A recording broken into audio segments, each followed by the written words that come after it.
Okay, so let's start today's video. So let's say you have created some application here, all right, and uh, this is where some you will write some code or something. So let's say whatever this application is there, I am just going to give some name. Okay, so for just give me 1 second. So I am just giving one name like Spring Boot app. Okay, so what you will do, like you will write some bunch of code. Okay, so you will write some bunch of codes here like this, some codes here.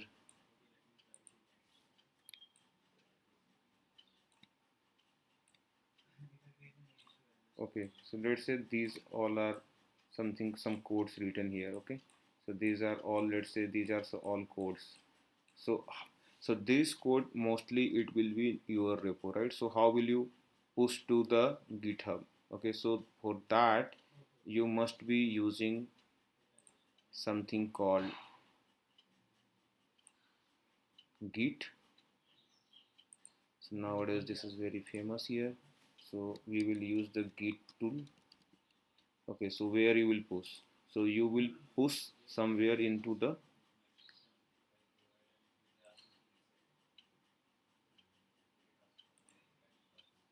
so this is going to be,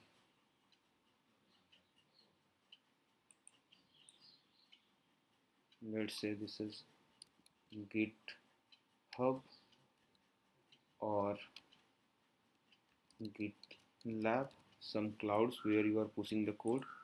Okay, once you have pushed this code, right?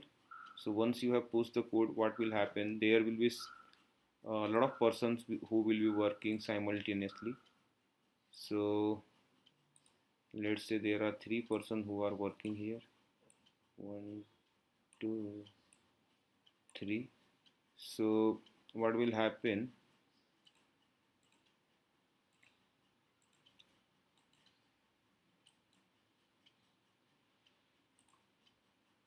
So all of will take the code and then they might be checking the code. He will also take the code and he will also checking the code.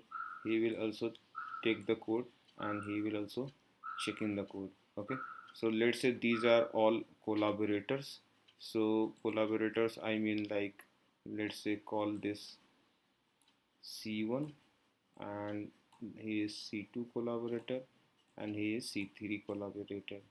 Okay, so whenever he is pushing the code, okay, so he will just do some maven clean install or something in his local. He will also do some maven clean install in the local, and he will also do maven clean or gradle clean install in his local. Okay, and then he will push the changes.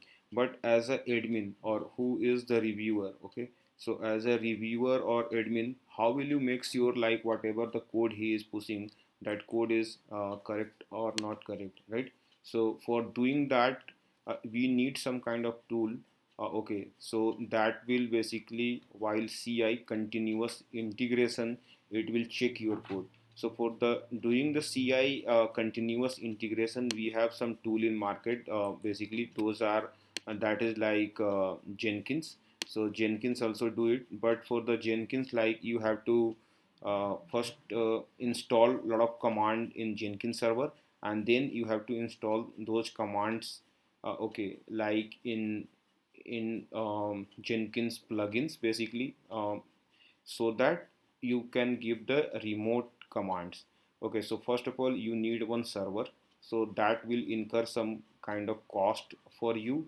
Then you need to set up all the required software, like you have to first install the Java, then you have to install the Maven, then you have to install the uh, Ubuntu, whatever the machine is there. So these are all like time consuming one, right? So we don't want to use the Jenkins. So how will you still want to say whatever the code we have written? Let's say someone has written, right? So some feature he has written. Let's say so he has written some F1 feature here. Someone has written F2 feature. Someone has written F3 feature. So once these features are written, right? So let's say F1 feature is here, and then we have F2 feature, okay, and then we have something called F3 feature.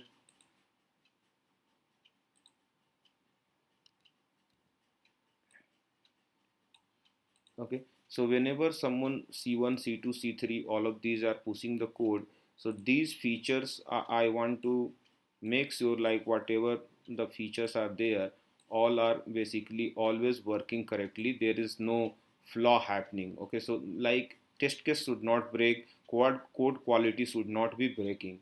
Okay, whenever he pushes the code. So what I am saying, whenever he pushes the code, okay, so what I am saying, like whenever he is going to push the code, right, on push, okay, so whenever he is going to push the code, whenever he is going to push the code, right, whenever he is going to push the code, so whenever the code is getting pushed here, okay, so something should happen, some checks should happen, right, so whenever some checks should happen, so that check will ensure, okay, so whatever he is pushing the code, that is always meeting the functionality of this F1, F2, F3, and it is not breaking the existing functionality. On top of that, C1, C2, C3, they must be writing some other functionality. So let's say C1, C2, C3, they are writing some other functionality. Let's say here F4 and here some F5, right?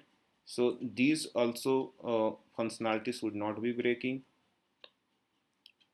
So whatever the functionality they have written, that should also not be breaking.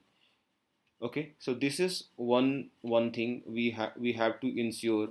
Okay, so let's say this is ensured, like whatever the code C1, C2, C3 have pushed here, so all of these features are working. So the alternate for this one, whatever we have is a Jenkins, but nowadays in the market we have one more thing, and its name is GitHub Action. So what is that name? GitHub Action. So what is the GitHub Action? So GitHub Action is some kind of plugins which provides the ready-made functionality. Okay, so you have to just write some YAML file, okay, where you can write like install Java and do Maven clean install. So it will take care of doing all the other things. Okay, so you do not need to install the Java. You do not need a separate dedicated server for doing this. You do not need even installation of Maven. All of these can be done through the GitHub Action. Okay, and this is also free. In a month, you will get the GitHub Action CI/CD pipeline as a free. So this gives us nothing but one flexibility to write the code, right? So this is GitHub Action CI/CD, also we can call it CI/CD.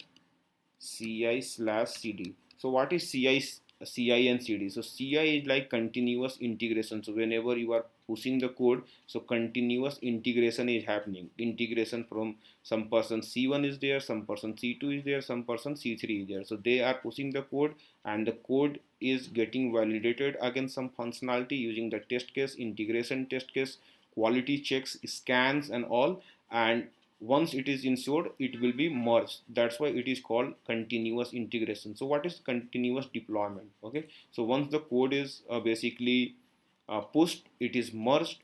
Okay, so maybe there is some person, okay, so who will merge the code, and after merging, so let's say this code now it is going somewhere after the merge, and I want to push this in some registry. So let's say I have a registry called Docker Hub.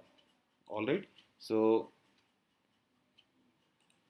here I am just going to write like a Docker Hub, DOCKER, Docker Hub. So Docker Hub. So what it will do, this CI/CD, whatever the GitHub action I have, so it is going to do bunch of actions, right? So what are those? Like it is going to check out the code. Okay, it is going to check out the code. Along with checkout, I'm just going to decrease some size here. How can I do that? Okay, so this is going to check out the code. After that, what it will do, then it will generate the jar. Okay, and then at part of that, it is going to check out the code and then uh, scan the code and scan the code, run the test, create the Docker image, push the Docker image. All right, so basically these are the things going to happen. So once these all things are done, it will push the image to the Docker hub. So once it has pushed the image to the Docker hub, what should happen? So once image is pushed to the Docker hub, so basically what should happen, like you wanted to somewhere deploy it, right? So deployment, what you need some kind of server. So nowadays a lot of people doing deployment in the cloud, right? So if you want to deploy in the cloud, so let's say we have so for deployment we have something called AWS. I just want to scroll this, not getting option. Just give me 1 second. I will just minimize all of this.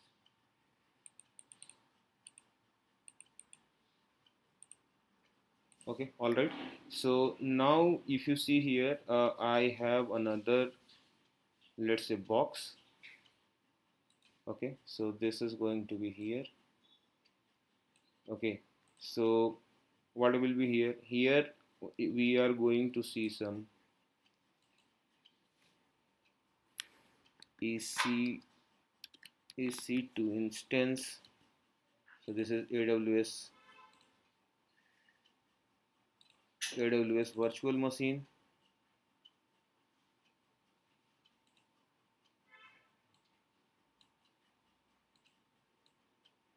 So these are some AWS virtual machine, right? So on which your code will run, right?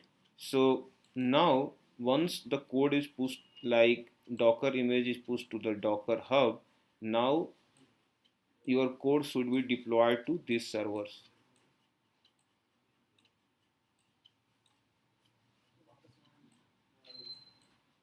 All right, like your code should be deployed to these servers. So how this will happen basically? Okay, so from here it will go, then here it will go, then here it will go to the EC2 instances. So these are basically virtual machines. What is this? These are like virtual machines. You can show the VM. This is also one EC2 instance VM. EC2 instance VM. Okay, so EC2 instance is for the Docker, right? So this is AWS. So this is one cloud provider. So if you see, this is the complete flow. So CI is nothing but already we have understand, and then deployments, right? So deployment can happen without Docker also, like without creating the Docker image, directly whatever the jar we have created. So scan the code, run the test, and create the jar and then create the Docker image. So jar creation I missed here. I directly created a Docker image. So this jar creation, that jar can also be deployed here, right? So deployment with what? So first of all, whatever the app you have, let's say you have one app here. Okay, so you have one app here, right? So you have this app, right? So this is one jar file. So what you have to do, you have to somehow copy this jar first of all to here, and then you have to copy this jar to here, and then what you have to do, you have to copy this jar to here, right? So for copying the jar from one system, so let's say you have one system here, one system here, so this is S1 system and it is S2 system. All right, so how will you copy this, right? So there are several way to do, like generally you can do the SCP secure copy, right? You can write some shell command and it will copy from here to here. But from you are copying from here to here, authorization and authentication should also happen. So you can use SSL for doing this, and then it will do. Okay, so if these are, this is S2 is one server and S1 is one server, S1 want to copy the data to S2. So what is needed, like you need some credential or something, right? So that you need to store, but where you will store? So in git, in GitHub basically there is a uh, also facility to store the secrets. Basically you can store the secrets. What is that? You can store the secret. Okay, so you can store the secret. Those secrets can be of organization level. What is those? Those are secrets are organization level. Then we have some secrets which are on repo level. Okay, and then we have some secrets basically which are environment level. So there can be three type of secrets also. So whatever I am explaining, I am just going to show you. Okay, so don't worry about that. Okay, so now if you come here, like similar diagram I already created here basically just to save some time. Okay, so I wanted to show you something here. So if you see here, this is one Spring Boot app, and then we have a Docker repository. These are F1, F2, F3 functions and Docker, and this is here. So once the code is pushed basically, so you will be able to see a GitHub action, some very similar to this. Okay, so let me just increase the size and show you. Okay, so if you see this one, what is this? So you must be seeing like we have some commits here and how many files are changed. Apart from that, in GitHub action, if you have enabled the GitHub actions, so here one checks will be coming, and this is like ensuring the build basically. So this, for this you have to set up your GitHub action. So how will you set up the GitHub action? That is the another topic I will be explaining later. But let's see like what will happen when you basically push the code. So whenever you push the code, there will be auto CI/CD will run, and this will scan your code. So like set up the job and then scan checkout, like your code will be checked out, and it will set up your Java 8. So in this case you are not going to install the JDK, then it is setting some environment variable. Let's say your pom.xml is connecting to some company related repository and which need some kind of authorization and authentication. So for that you have to put some variable. So where you will put, like I already explained, like it will be in the secrets, right? And then those secrets injection will happen. Then what will happen, if your project is Maven based, it will run the Maven clean install, right? And the whatever you want post build, those checks will happen, and then job will complete. So let's say these all you want to automate, right? Like you should not wait. So what benefit we are getting here? First of all, benefit we are getting here, like we are not dependent on any server. So we are not going to set up one server, either Ubuntu server or Linux server or something. We are not going to set up here server. Then after setting up the server, we have to install Java, we have to install the Jenkins, we have to install JDK on that server, and time to time, let's say today you are using the Java 8, but tomorrow you want to switch to Java 11, then again you have to upgrade your Jenkins server. Okay, so these all are like very tedious work which is not provided out of the box. But if you want to use out of box this functionality, then you can use the GitHub action. So GitHub action, just you have to say like, okay, give me the Java 8 setup. So it will give you the Java 8 setup. Give me the Maven, so it will give you the Maven, and whatever the command you want to run on that, you can easily run it. Okay, so With this, I just want to conclude this video, and in the next video I will be doing the code for the GitHub action, how you can enable the GitHub action, and how whatever I was telling you, like how the scan will happen. Scan means first it will scan your code, and if there is any static code analysis tool you have enabled, those will happen like sonar or something. Then it will run your test cases. If there is any test case failure, it will fail the build.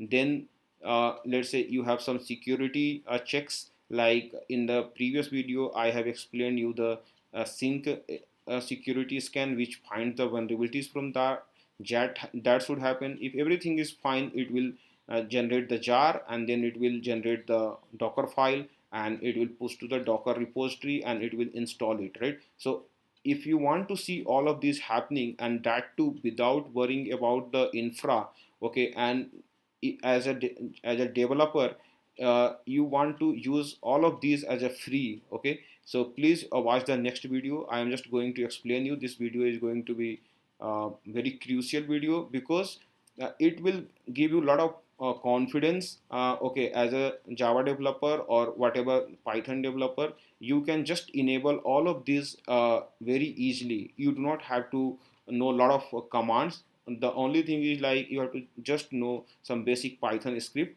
and that's all. Okay, thank you very much for watching this video. We will meet in the next video. Thank you very much.